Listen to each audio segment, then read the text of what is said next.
हाय, आप सबका वेलकम है मेरे चैनल पे। और हम अब ऑर्गेनाइजेशन बिहेवियर के क्वेश्चन सॉल्व करेंगे। 300 प्लस क्वेश्चन सॉल्व करेंगे। 300 प्लस क्वेश्चन सॉल्व करेंगे हम, ठीक है। एक सेकेंड। 300 प्लस क्वेश्चन सॉल्व करेंगे। लगातार कोशिश करेंगे कि क्वेश्चंस को हम सॉल्व करें, ठीक है। और किन किन लोगों को ये हेल्प होगी, तो जो बच्चे यूजीसी नेट के लिए पढ़ रहे हैं 55, 17, और जिनको नहीं पता मैं बता देती हूँ। 55 है आपका लेबर वेलफेयर, 17 है आपका मैनेजमेंट, ठीक है। साथ ही साथ जो भी HR PSU से पेपर दे रहे हैं उनको भी हेल्प मिलेगी, ठीक है। और अगर BPA है आपका, MBA है, उसमें भी आपको ऑप्शनल क्वेश्चन पूछे जाते हैं OB के, ठीक है। सारे मैनेजमेंट के सब्जेक्ट के ऑप्शनल क्वेश्चन भी आपसे पूछे जाते हैं एग्जाम में, तो उसमें भी आपको हेल्प मिलेगी। तो अगर आप जो है अभी मास्टर्स कर रहे हैं या ग्रेजुएशन कर रहे हैं तो भी आप इस लेक्चर्स को कवर कर सकते हैं, आपको बहुत हेल्प मिलेगी, ठीक है। तो चलिए हम स्टार्ट करते हैं क्वेश्चन। आज का जो क्वेश्चन है वो से स्टार्ट करते हैं, ठीक है। ये 1 मिनट में कैमरा ऑफ कर लेती हूँ थोड़ी देर के लिए। Individual who achieve the goal through other people are, क्या वो इंडिविजुअल होते हैं या ग्रुप होते हैं या मैनेजर या ऑल ऑफ दीज होते हैं, ठीक है। तो इसका आंसर क्या है? इसका आंसर है आंसर नंबर सी, वो मैनेजर्स होते हैं, ठीक है। Second question, a concisely coordinated social unit composed of two or more people that function on a relatively continuous basis to achieve a common goal or set of goal। तो क्या वो organisation change होता है, क्या वो organisational होता है, क्या वो ऑर्गेनाइजेशन स्ट्रेस होता है, या ऑल ऑफ दिस होता है? क्या है इसका आंसर? तो इसका आंसर है आंसर नंबर बी, ठीक है। Which one gave management skill, किसने मैनेजमेंट स्किल दी है? रॉबर्ट कट्स ने दी है, जो ग्रेसी ने दी है, बर्न ने दी है, ऑल ऑफ दिस ने दी है, ठीक है। तो किसने दिया है? इसको दिया है रॉबर्ट कट्स ने दिया है।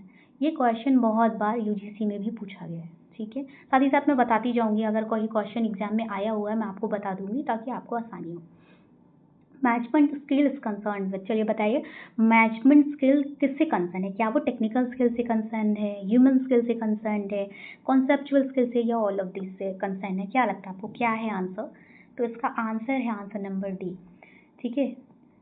Answer number D. एक मैनेजमेंट या मैनेजर, उसमें सारी क्वालिटी जो उसके पास भी मैनेजमेंट स्किल है तो उसमें देखा जाता है कि ये सभी स्किल्स हैं या नहीं है, ठीक है। तो ये सारी स्किल्स होनी चाहिए। Next question, the ability to apply specialise knowledge और एक्सपर्टीज इज कॉल्ड, क्या वो टेक्निकल स्किल्स कहलाती है, क्या वो ह्यूमन स्किल कहलाती है, क्या वो कॉन्सेप्चुअल स्किल कहलाती है, ऑल ऑफ दिस, ठीक है। तो इसका आंसर बताइए। इसका आंसर है आंसर नंबर ए। क्या आंसर है इसका? Answer number A. The ability जो है question number 6, the ability to work with understand and motivate other people both individually and in group is concern with, वो किससे होता है? क्या वो टेक्निकल स्किल्स से होती है, ह्यूमन स्किल्स से होती है, कॉन्सेप्चुअल से होती है, ऑल ऑफ दिस से होती है? तो इसका आंसर है कॉन्सेप्चुअल स्किल्स से होती है, ठीक है, ठीक है। क्या होता है इसका answer? Conceptual skills. Next question, the mental ability to analyse and diagnose complex situation is called, ठीक है। क्या कहते हैं उसे? टेक्निकल स्किल्स कहते हैं, ह्यूमन स्किल्स कहते हैं, कॉन्सेप्चुअल स्किल्स कहते हैं, क्या कहते हैं? तो उसे कहते हैं हम कॉन्सेप्चुअल स्किल्स, ठीक है। Next question, a field of study that investigate the impact that individual group and structure have on behaviour with in organisation is known as, क्या कहते हैं उसे? Organisation change, organisation behaviour, organisation stress, या all of this, ठीक है। क्या है answer? तो इसका आंसर है answer number B, organisation behaviour, ठीक है। इस क्वेश्चन को एक बार फिर से रीड करते हैं, एक minute. A field of study that investigate the impact that individual group and structure have on behaviour with in organisation is known as, तो इसे हम कहते हैं ऑर्गेनाइजेशन बिहेवियर। इस तरीके के जो क्वेश्चन हैं वो बहुत ज़्यादा पूछे जाते हैं आपके कॉम्पिटिटिव एग्जाम में, ठीक है। ऐसे डेफिनेशन दी रहेगी, आपको आइडेंटिफाई करना पड़ेगा कि किस चीज़ की डेफिनेशन, क्या ये चेंज है, क्या ये बिहेवियर है, क्या ये स्ट्रेस है, ठीक है। तो आपको इस सब चीज़ की बहुत अच्छे से क्लियरिटी होनी चाहिए, चलिए 9th क्वेश्चन रीड करते हैं। This model focus better employee satisfaction and security. Under this model, organization satisfy the security and welfare needs of employee. तो कौन सा मॉडल है? आंसर देखने मतलब रीड करने से ही आंसर पता चल रहा है आपको। मतलब मुझे तो पता चल रहा है, वो आपको भी पता चल रहा होगा। क्या वो कस्टोडियल मॉडल है, क्या वो सोशल साइकोलॉजी है, एंथ्रोपोलॉजी है, या ऑल ऑफ दिस है? तो क्या है वो? कस्टोडियल मॉडल है। क्या है? Custodial model. ठीक है। 10th question. In dash the manager has the power to command his subordinate, ठीक है, to do a specific job. Management believes that it knows what is best for an organization and therefore employees are required to follow their order. फिर से question read करते हैं। ठीक है, एक बार फिर रीड करते हैं कि in dash the manager has a power. अब यहाँ पे आप एक वर्ड ध्यान देना, मतलब आपको तुरंत दिख जाना चाहिए कि यहाँ पे पावर बोल रहा है। अब आगे रीड करें। To command his subordinate to do a specific job. Management believes that it knows what is best for an organization and therefore employees are required to follow their orders. कहाँ पे आप orders follow करते हैं? क्या custodial model में आप order follow करते हैं? ऑटोक्रेटिक में एंथ्रोपोलॉजी तो बिल्कुल आउट ऑफ द कॉन्टेक्स्ट ही है यहाँ पे, ये तो है ही नहीं। चलिए मैं बताती हूँ, ये तो है ही नहीं। आंसर आपका ए या बी में से कोई एक है। ठीक है, इतना मैंने आपको हिंट दिया। ठीक है, तो इसका आंसर ऑटोक्रेटिक मॉडल है। क्यों? क्योंकि यहाँ पे पावर की बात हो रही है। किसकी बात हो रही है? यहाँ पे बात हो रही थी हमारे पावर की। और इससे पहले का क्वेश्चन अगर आप पढ़ो ध्यान से, ठीक है, तो क्या है? This model focus better employ satisfaction and security. और सिक्योरिटी कहीं से आती है? किससे आती है सिक्योरिटी? ठीक है, जब अच्छी सर्विसेज होती हैं, पैसा अच्छा मिलता है, तो वो कौन सा मॉडल हुआ? कस्टोडियल मॉडल है।